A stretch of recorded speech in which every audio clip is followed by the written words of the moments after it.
Hey, health junkies! It's time for The Health Fix. Join your host, Dr. Janine Krause, as she gives you a dose of what you need to know and do right now to take control of your health from the inside out, to rebel against aging, look damn good, fight stress, and laugh every day. Hello there, health junkies. Welcome to another episode of The Health Fix. I'm your host, Dr. Janine Krause. Today's episode, we are going to be talking about peptides. And are they the future of medicine? Or what do I think about them? So I've actually had the chance to use some peptides in my office and kind of wanted to wait to do this podcast till I had some experience with them on a personal level, because I know it's a hot topic and I know a lot of people are talking about them, but I like to have some experience with myself and some patients before I kind of weigh in on what I think about these things. So today we're going to talk about how peptides work in your body, why you might need some peptides for ideal results, so for maximizing your health, and how to use them effectively, of course, and why the source of peptides matters, because there are a lot of companies out there online selling peptides, and you just don't know what you're getting. And I'll be honest that sometimes it's interesting when things come from China, because they can be a great product, or it could be a product that for a while it's good, and then all of a sudden they cut the dosage down. And so you're paying the same thinking you're getting, say, a 10 milligram or something, but you're really only getting 5, and you're like, why is this not working anymore? That's not cool. And unfortunately, regulations in China are not what they are necessarily in the US. But I will say on that same caveat that the FDA is not regulating peptides of the ones that I'm going to talk about today. They are not approved by the FDA. There are ones that are, and they are trademarked by pharmaceutical companies like Ozempic. You guys heard that? You know the song. Oh, oh, oh, Ozempic.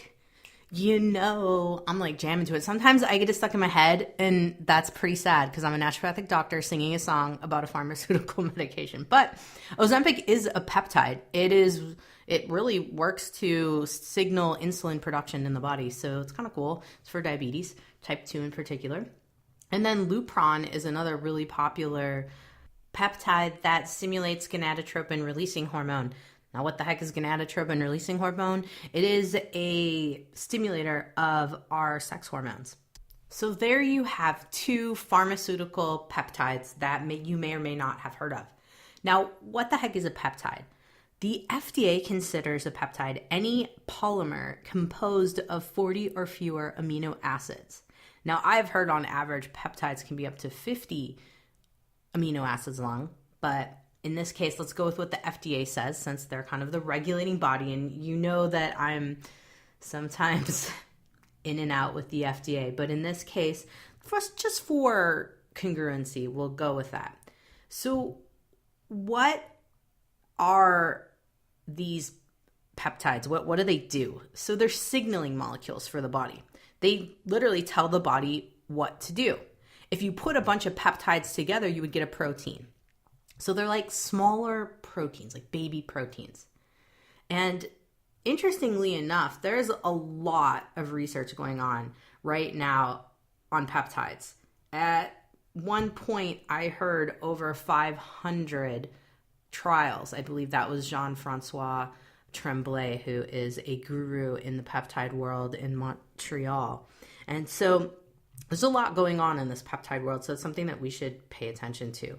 And the reason being is because we're finding ways peptides can be useful in ways to target broken or issues with signaling pathways. And we can use the peptides to personalize our approach to fix certain pathways and signaling mechanisms that are incorrect. So it's kind of cool. We really might have the possibility someday to go, okay, X, Y, and Z pathways are not working. We're going to use X, Y, and Z peptides to stimulate them. Right now, we have a little bit of a broad approach, and I'll talk about that in a little bit. But we have the potential, depending on how research turns out, to really dial this in a little bit. So I think it's worth it to talk about this. So peptides really in my world, came to the forefront in my mind, I guess you could say, instead of my world, with skincare, because we're using a lot of peptides to signal the skin to do certain things, such as rejuvenate skin cells. So working on anti-aging, basically. So if you look at any popular serums out there right now for skincare that are termed anti-aging, you're gonna see certain types of peptides in there. In fact, Peptide, a company originally out of Issaquah, Washington, is a prime example. This company is really focusing in on peptides for skin. And Is Clinicals also, it's another company that I use in my office for skin care. They're pretty forefront of peptide research as well. But if you look into peptides for use medically, so instead of aesthetically, looking more medically to try to fix metabolic pathways, a lot of the research actually came out of Russia during the Cold War. So this is in the 80s. And if you look online and you go through PubMed searches, you will find data. And it's often reported on rats, not humans.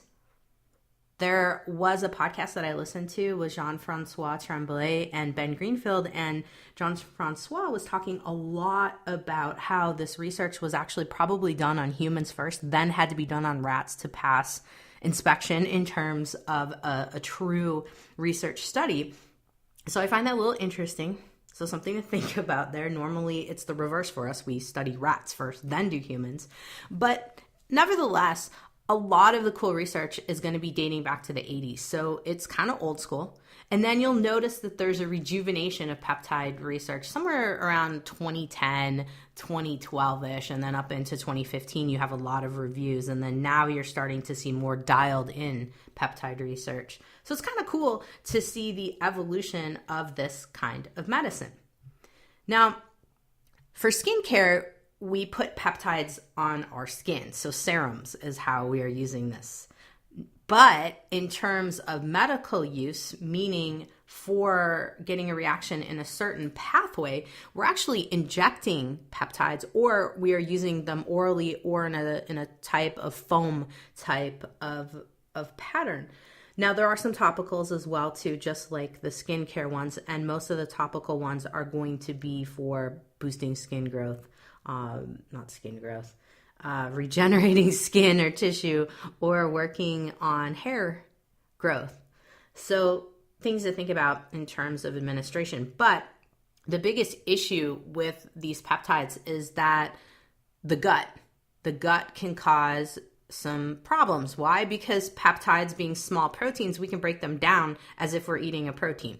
And so the gut acids could split apart the proteins. Then further on down the line, if, say, the peptide made it past the gut, splitting it apart, now we have to make sure absorption happens. So that's kind of where the money's at, if you will, in terms of figuring these peptides out. There are a couple of them that we have enough data that the oral route actually works. And one in particular is called BPC 157.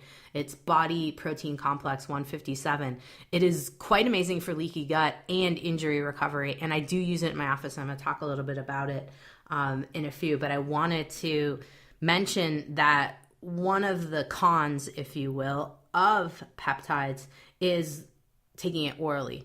Because, I mean, let's put it this way. Probably the con is more in having to inject yourself versus taking something orally. And so the problem is that they're not stable enough to get through the gut. So researchers are having to figure out ways to make them more stable so that they can get through the gut. And how is that happening? Well, a lot of pharmacies are binding these peptides to things like albumin. Albumin is a protein naturally found in the body that carries hormones around and other molecules around to certain places in the body for certain functions. So albumin's one way. The other way is that we're looking at complexes that can help with absorption. So the research is there. It's just we only have a few peptides that are orally stable at this moment. Now, the other thing with peptides is that they can be sensitive to light and unstable with water, and they can be sensitive to temperature changes. So when I receive certain peptides in the mail from the compounding pharmacies that I order them from, they're kept cold and they're flown to me overnight, 2-day mail. And so they get to me pretty quickly, and they're recommended to be refrigerated just to be safe. Now, Jean-Francois Tremblay in his podcast with Ben Greenfield said that most peptides are stable once they've been compounded and into the form for injection. But when you're mixing them yourself, there can be a lot of stability issues. This is especially why you want to be getting these from compounding pharmacies versus trying to mix this stuff on your own.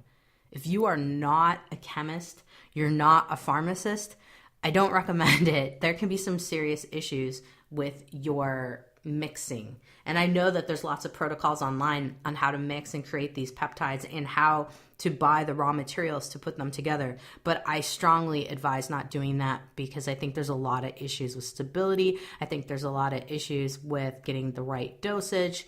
Just let someone else do it. Take the headache out of your life. So, public service announcement on peptides, get them from a compounding pharmacy. And I'm going to recommend a compounding pharmacy that I use. And as any old individual out there, you're going to have to find a doc who will prescribe these for you. And I'll also give you some resources for that. So, let's talk about the pros and cons of peptides a little bit here. Now, so far, we found that they could be quite effective. Safety's pretty decent on them. And they're pretty selective because why? They're created to mimic a peptide that you already have in your body that is going to signal a certain function. So we're targeting receptors in the body to create a certain reaction. And so it's targeted medicine here. Now, the downside of that is that while we create these peptides, they have short half-lives, meaning you can clear them from the body pretty quickly. In some cases, a few hours, up to 6-12 hours in other cases. And this makes sense naturally because when we're sending out a message to do something in the body, it's not going to be something that's going to go on forever, right? Because you're not going to be releasing growth hormone all day long. You're going to be releasing it overnight.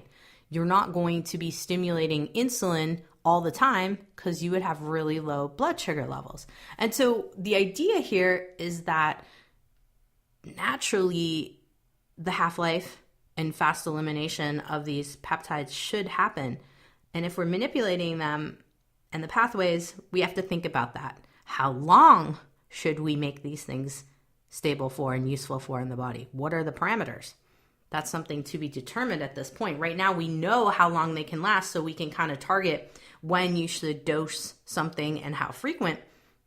But with injections, I mean, these kind of things are different. Everyone's different. Everyone has a certain amount of adipose tissue as well. And peptides are often, when they're injected subcutaneously.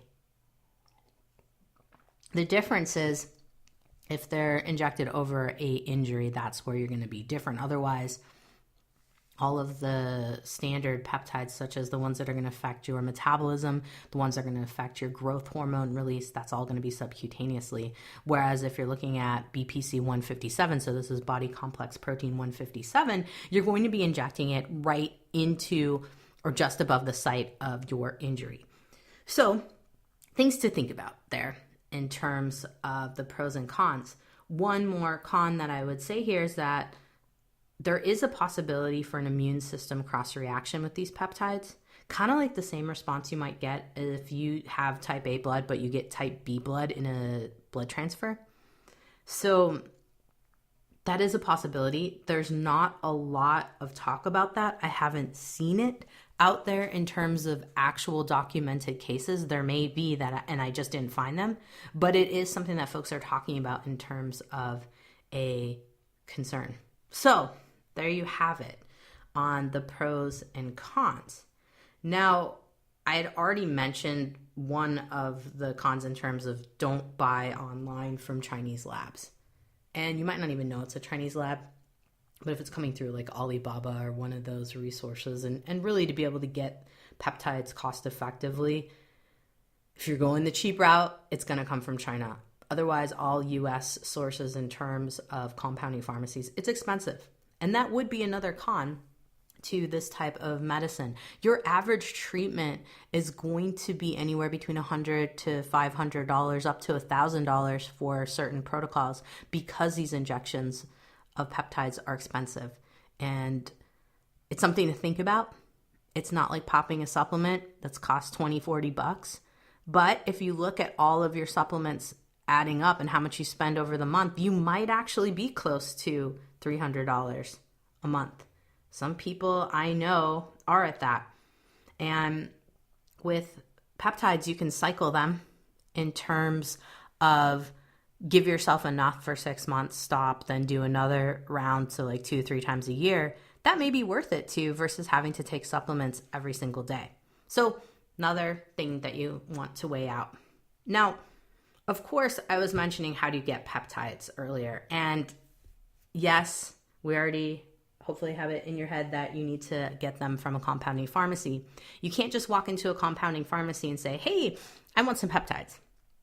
Really, the best way to get them is to see a functional medicine doctor who's been trained in peptide use. Now, that being said, I don't have a specific certificate in peptides. In fact, I've done a lot of research, gone to trainings, and I'm self-taught. I just didn't get the certification. I may someday, depending on where I see this going. I do think that it's going somewhere positive. That's why it's on the podcast, but I haven't dove fully into getting certified. So I'm calling myself out. I personally am not certified, but there are a lot of folks who are. Dr. William Seeds is kind of like your guru in this department.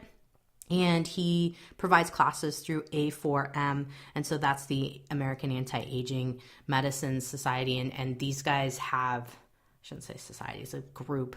And they do a lot of trainings and certifications for advanced functional medicine. And that's where I would go. And there are a list of docs who are certified. So I'm going to put that in my podcast notes at drjkrausnd.com. So if you're looking for somebody to help you in your area with the peptides, I would start there first because that is the governing group that does the certificate training in peptides.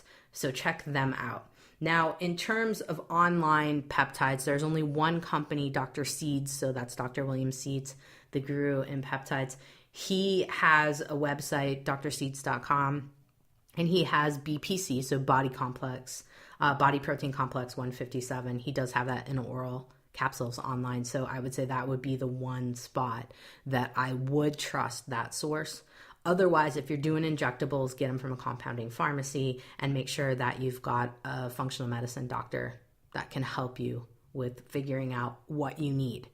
Now, the lingo in terms of peptides is stacking, meaning you might have a prescription for one peptide that goes well with another. So that's a stack, creating multiples. And the average stacks can be anywhere between 4 and 5 peptides at a time.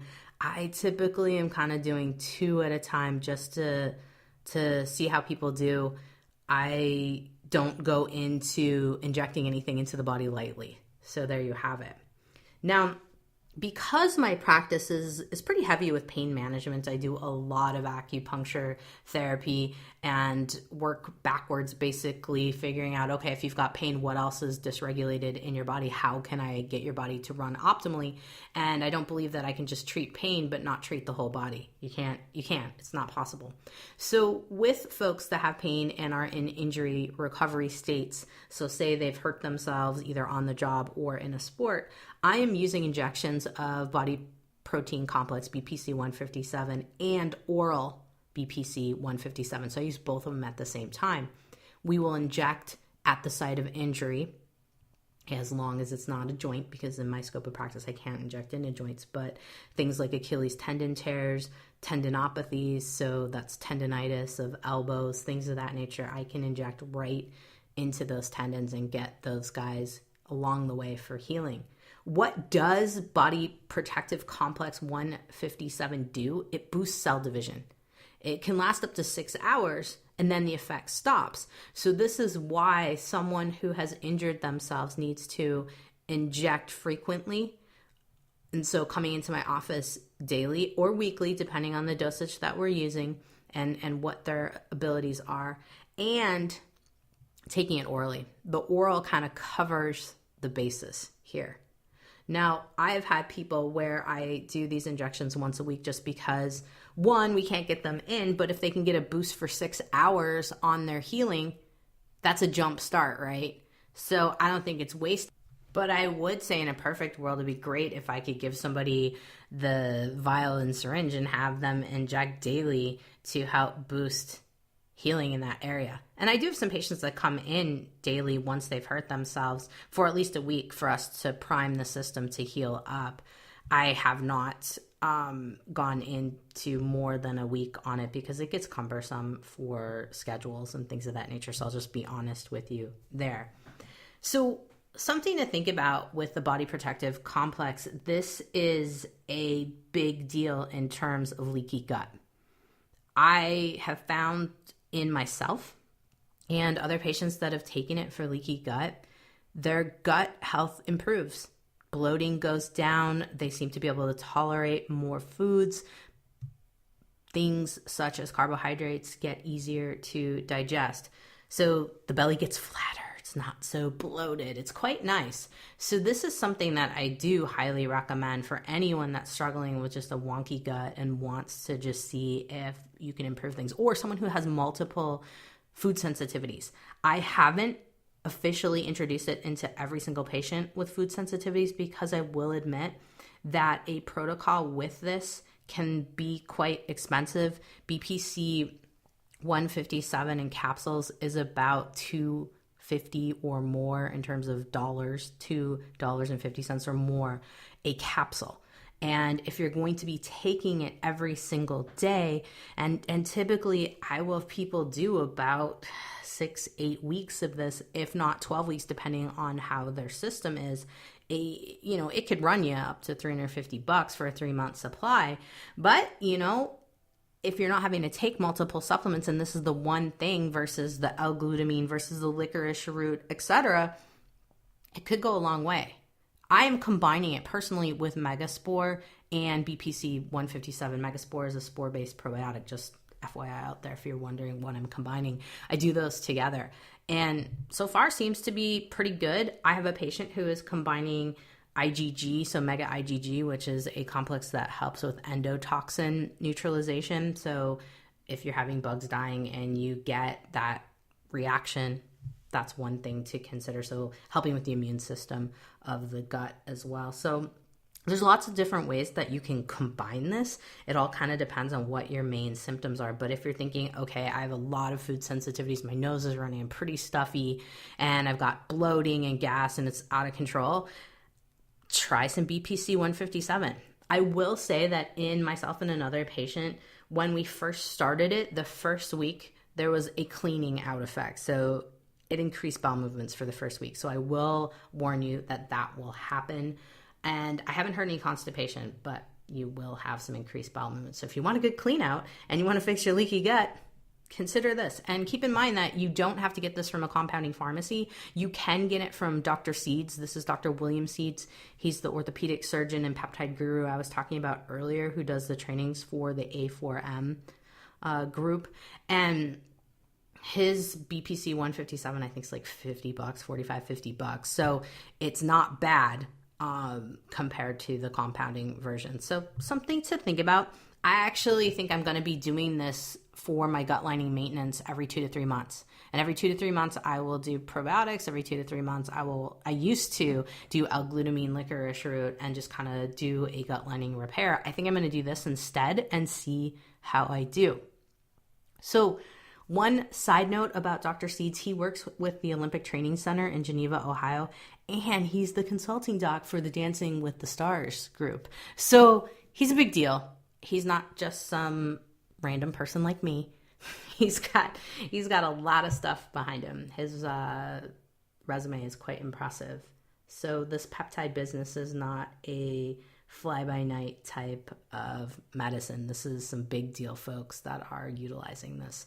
And a lot of the sports industry are looking at BPC 157 in particular for speeding up healing. Now, of course, if you are an athlete who is drug tested and you want to know what is legal and what is not, you want to go to globaldro.com to see what regulations you are under. Because, as I just mentioned, BPC is used for speeding recovery. It is not legal in sporting events with drug testing because it's seen as an advantage. So when I'm talking about different sports groups working with BPC 157, it is not during season. This is off season to work on enhancing therapies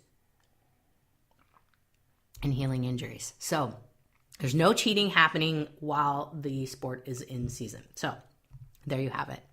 That's my disclaimer here. And I do not work for any of those agencies, so there you have it as well. I have only heard how things work. Now, in terms of immune enhancement and peptides, there is a peptide known as TB500, thymosin B. It's a short segment of thymosin beta 4, so if you see that out there, they are similar. And this guy in particular was discovered in the 60s, so 1960s. So it's been around a while. It was actually used extensively for horse racing.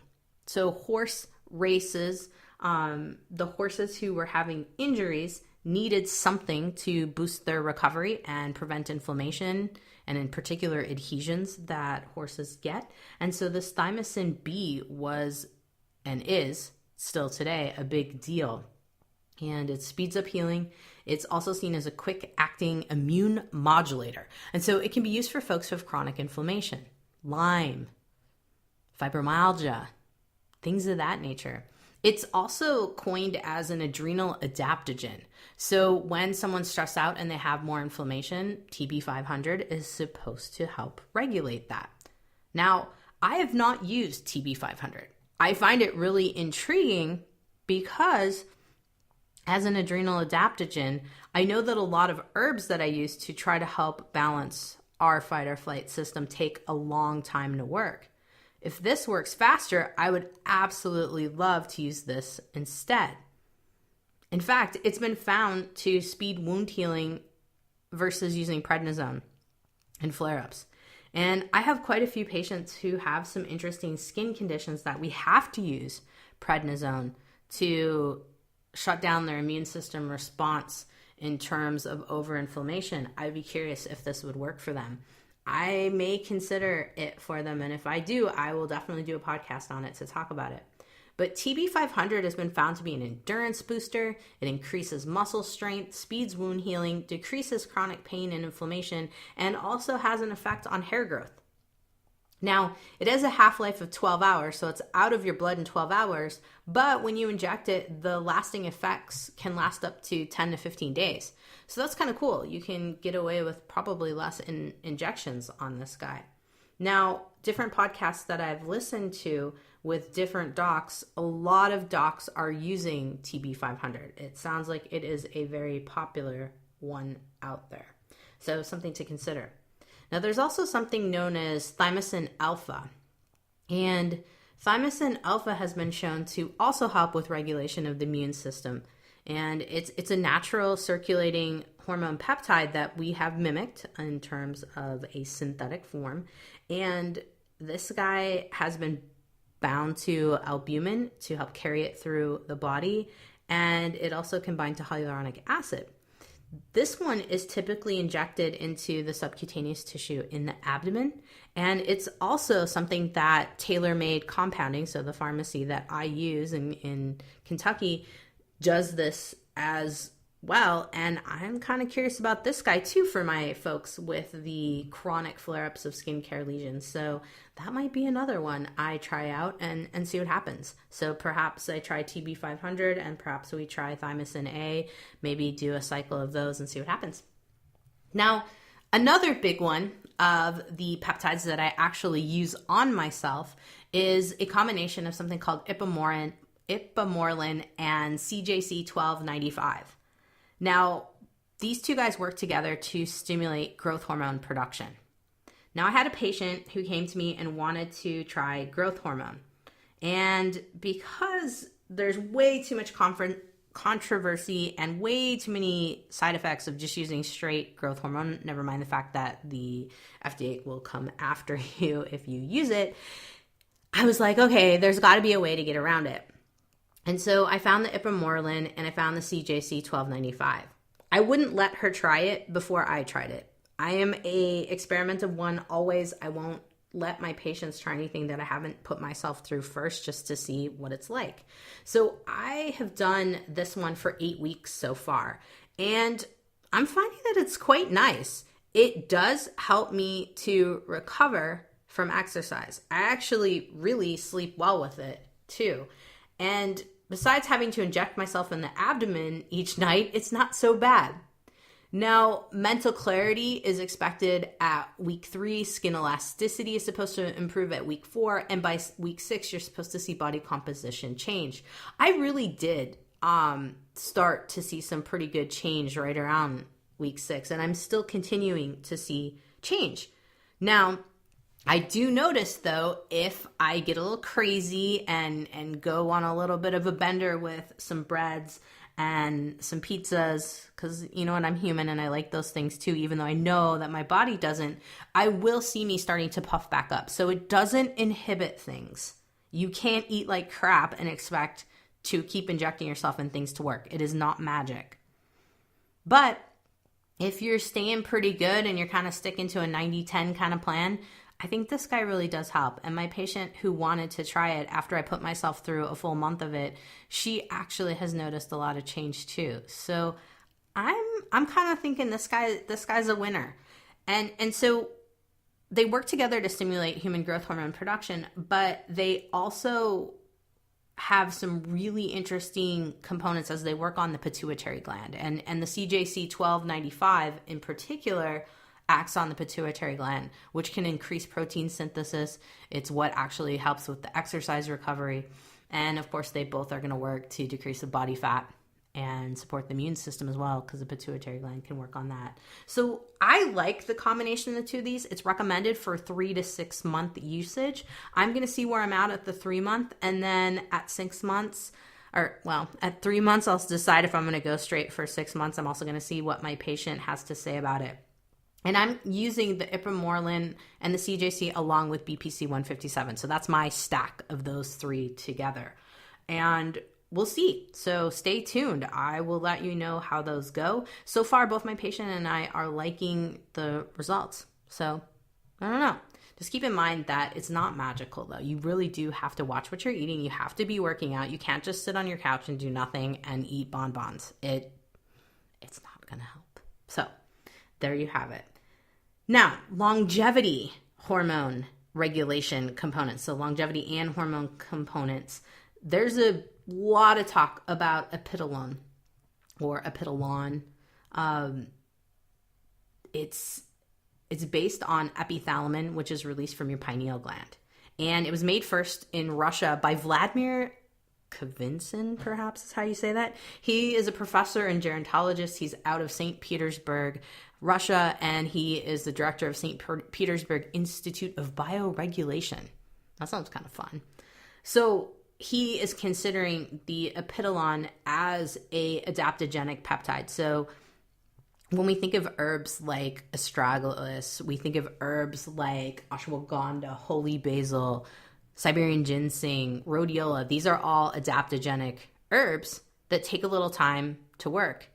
This guy is targeted for your body because your body sees these herbs and yes, eventually we get change. But if there's something that your body already uses, you can speed up the process. That's pretty cool. Now, some of the other cool stuff about this apitolon is that it's really increasing melatonin production and helps with regulating circadian rhythms. I think that is the magic in this one, because a lot of us have disrupted circadian rhythms because we're stressed out. A lot of us do not produce enough melatonin to help us to get into deep sleep. Now, melatonin is also an antioxidant, and we lose melatonin as we get older. Our sleep doesn't get as deep. It doesn't get as good in quality. And that's why you see older folks napping during the day. This might actually help to keep energy up and regulate the circadian rhythm a little bit better. Because if you're sleeping during the day, you're messing with your circadian rhythms. You need to be awake during light time and sleep during dark time. So I find this really fascinating. Now, other research has shown that this apitolone has increased lifespan by 11 to 16%. That's kind of crazy. It also has shown that it has increased our telomere length. So our chromosomes in our cells actually shorten as we get older. And so this telomere is the end point of our chromosomes. And so this peptide can keep them longer. And as far as data is shown, it's kept them at a length increase of 1% each year, which might not seem like a ton, but hey, that's kind of cool.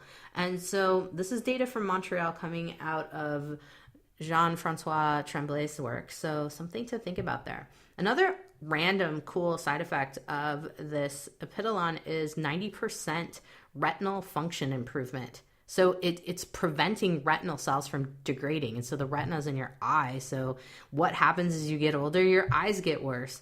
And I talk a lot about my eyes in terms of darkness and light and having trouble with it as I am getting into my 40s and definitely wanting to see acupuncture needles as I get older. So I'm intrigued by this peptide and thinking that I might try it out.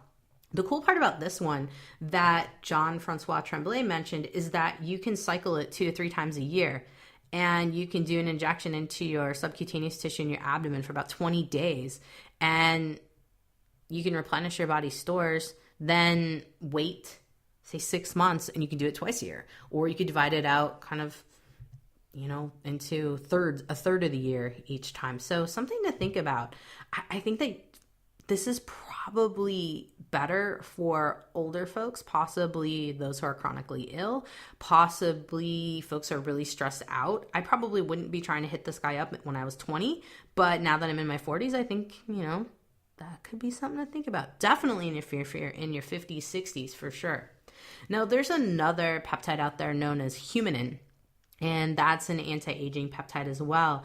And it's been shown to be therapeutic for diabetes, neurodegenerative conditions, and cardiovascular disease as well.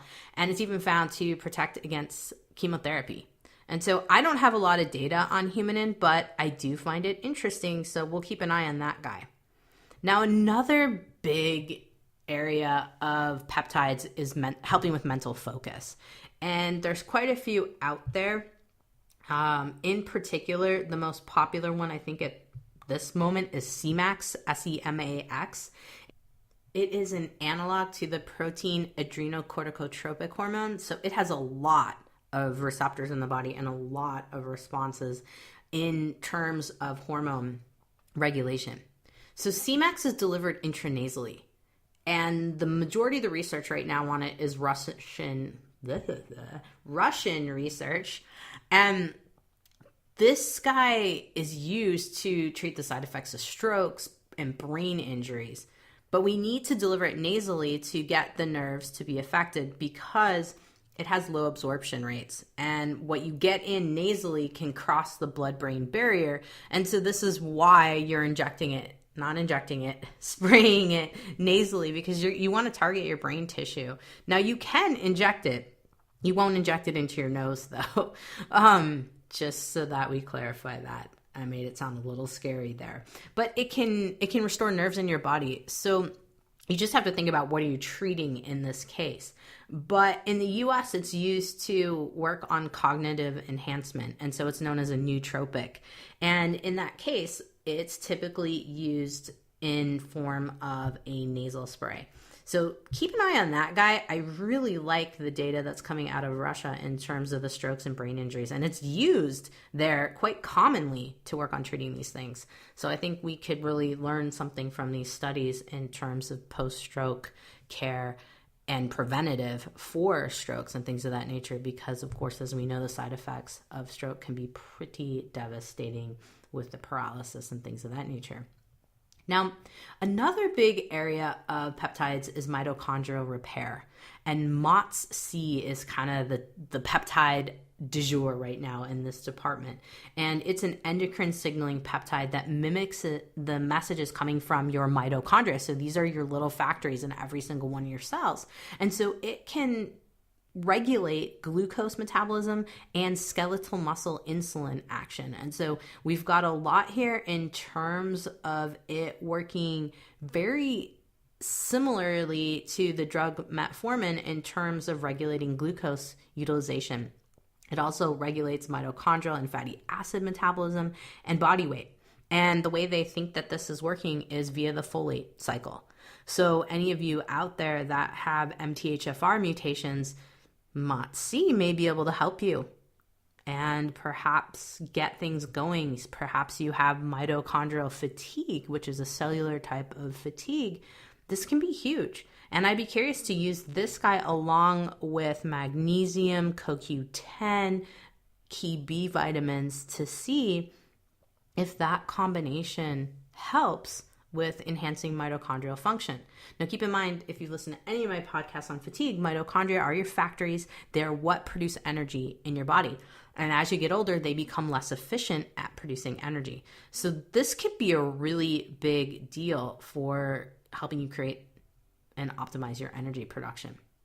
Now, there are some other really interesting peptides out there that I don't know a lot about, and I'm just going to mention them for sheer mentioning them.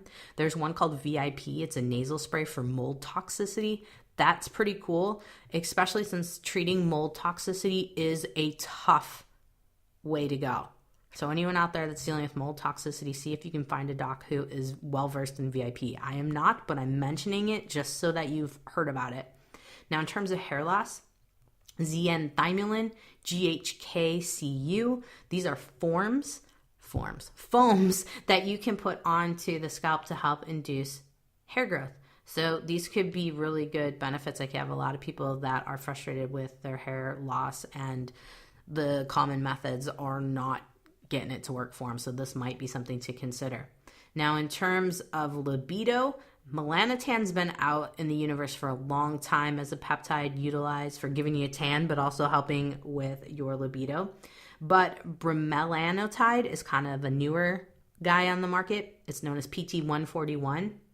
This guy can help with erectile dysfunction as well. And so it's an injectable, but something to keep an eye out there. Now, AOD 9604, this is a peptide that's known for stimulating hyaline cartilage regeneration. So this is a joint repair guy. And it comes in a cream or an injectable that's injected straight into the joint. You can look for doctors that may be able to help you with this. Doctors will have to do it. It is not in the scope of practice for naturopathic physicians. So, my thoughts so far on peptides. I really like my BPC 157 along with the ipamorelin and the CJC 1295. Now, I pretty much sound like I just rattled off some military acronyms, but I do like it. It may sound maybe a little bit, let's say, Star Wars-like in terms of the treatment because of the letters and numbers, but I'm finding that my body composition is changing. I do feel more energetic. I'm not as tired.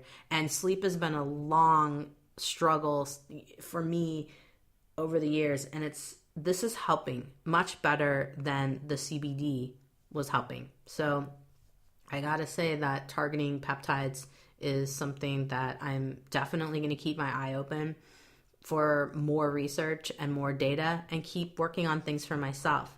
I'm also going to try that Apidolon and see what happens because my curiosity is definitely spiked now, learning more and more about it and hearing more and more about it in terms of certain podcasts and research. So I'll let you know how that goes. The problem that I can see with peptides and being able to allow this to, every single person that I see and treat is the financial investment. These aren't cheap. Like I said before, you're looking between $100 to $500 per protocol, and in some cases up to $1,000, depending on how many different peptides you're stacking on top of each other. It's not cheap, but if you have a really good way of cycling it and using it as a 2 to 3 times a year type of protocol for a few weeks or a few months, this might actually be the future of medicine, where you can cut down on the amount of supplements you're taking and use peptides instead. Now, I am all for simplifying your health. And I really think that peptides may be the way to go. So far, it's looking positive. So we'll see how things go with myself and my patients, and as data keeps rolling out on these guys. I think it's pretty cool. So I would love to hear from you guys out there if you have any experience with peptides, if you want to know more about certain ones. Hit me up, let me know. Email me on my info page at drjkrausend.com. I've got a little form there that you can email me and let me know what you think. Let me know what you want to learn about. I've also included on my podcast notes at drjkrausend.com Ben Greenfield's Peptides podcast notes, so you can see some of where I was mining information from, but also where I look to. Ben Greenfield's one of the greatest dudes out there in terms of research and getting the top folks, the gurus in the peptide department. And Jean-Francois Tremblay, he is out of Montreal. I've also included his Facebook page so you can see what he's posting on peptides. Dr. Seeds, I posted his link to his BPC 157.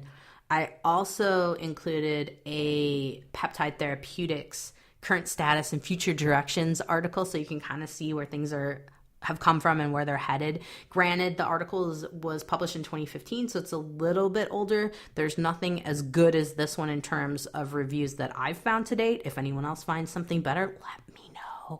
And Tailor-Made Compounding Pharmacy, I've also put the link there because, hey, if you have a doc who is starting to learn about peptides and wanting to find a quality compounding pharmacy, Tailor-Made is awesome. They're out of Kentucky. They will answer all your questions. They give you a great introduction and they have a ton of data for you. So I highly recommend them. And if your doc's kind of dabbling with peptides and hasn't quite dialed in their resources, head or direct them to Tailor-Made Compounding Pharmacy. Now, of course, full disclosure, none of these folks that I mentioned are giving me any kickbacks from this.